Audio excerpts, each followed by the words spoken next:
Diana DeGette of Colorado joins us now. Before we get to Tony Hayward, what do you make of Joe Barton's apology? Well, I think Congressman Barton was under a lot of pressure to apologize. What he said was absolutely appalling to not just the members of the committee, but to all of us. I agree with my colleague, Mr. Gingrey, who was speaking. Joe's a great guy, but I think he really meant it. I think he disagrees with this fund, and I'm appalled by that, because I think the fund is the only way we're going to get quick and full restitution for all the victims of BP's negligence. So then why then, if you say that he was under a lot of pressure to apologize for his apology to BP, then why bow to the pressure of the leadership? He's a big guy. He's been doing this for a while. He has been doing this for a while, but I think people realized how shocking this would be to the American public. So, you know, Joe doesn't call me for advice about what he should say. He's a straight shooter. No, seriously, he's a friend. He's a straight shooter. He says what he thinks. I respect that, even though I don't always agree with what he says, like today. All right. Well, let's turn now to the focus of what's going on in Washington, and that is the CEO of BP, Tony Hayward, who now you see him talking there and being asked questions by the representative from Texas there. Here's what I want to know. Speaking to Mr. Gingrey, Phil Gingrey, who came on before you, he said it was frustrating and in some ways an insult to his intelligence and the members of the committee and the committee's intelligence because they weren't getting answers. Do you feel the same way as a member? I do. I agree with Mr. Gingrey. I think Mr. Hayward was under absolute notice as to what questions he would be asked today. He was sent an exhaustive letter by the chairman of the committee detailing the areas that we wanted to know about and detailing negligence.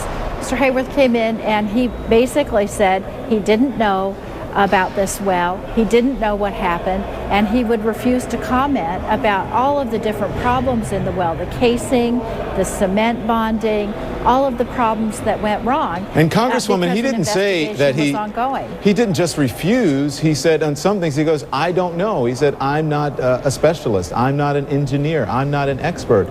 Yet he has an expert there in the hearing sitting behind him. Why not consult with that person to give you the answers that you need? Well, and in fact, when I was questioning him, I invited him to bring his consultant up to the table, and he declined to do that. So he had a consultant with him, but I think he just preferred to be vague and not answer the committee's questions. That's unacceptable. This is the largest environmental disaster in our nation's history, and the CEO of BP should be held accountable. Listen, you're in Colorado. You're not down south. But I'm sure you're hearing it. You're probably getting an earful from people in your district, your constituents as well, because it appears the country, if not the world, is outraged by this. What are you hearing? People are outraged and they're appalled. What they're really appalled about is all of the different steps that BP could have gone through to make sure that this well was safe, and the absolute negligence by which they operated.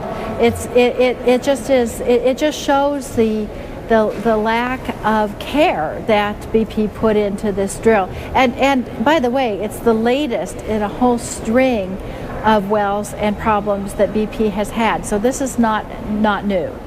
So I ask you that question because people in this country are going to feel like if I can get the answers from BP, which they can't get, they're not calling them up. And if Congress, if my representatives can't get the answers from BP and the people who are in charge, then what next? What do we do, Congresswoman? Well, I've got to tell you, we will get the answers. I've been on the Oversight Committee for 14 years.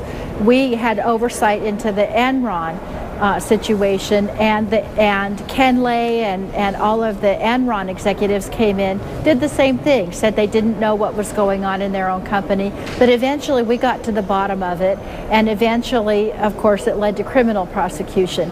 In this case, this is just one of a series of hearings. We had hearings in the Gulf last week. We had a hearing a couple of days ago with executives from other oil companies. We're having hearings. Can I stop you right there? Can I stop you right there, because I want to ask you, and I've got to move on because we're going to get back to the hearings here. Are you saying that this is a possible segue or setup? Might we be looking at a precursor to criminal hearings when it comes to BP or Tony Hayward or those who are involved? Well, we'll see. Some of the actions that were taken certainly were willful actions. Whether they're criminal, that'll be for the Department of Justice to decide.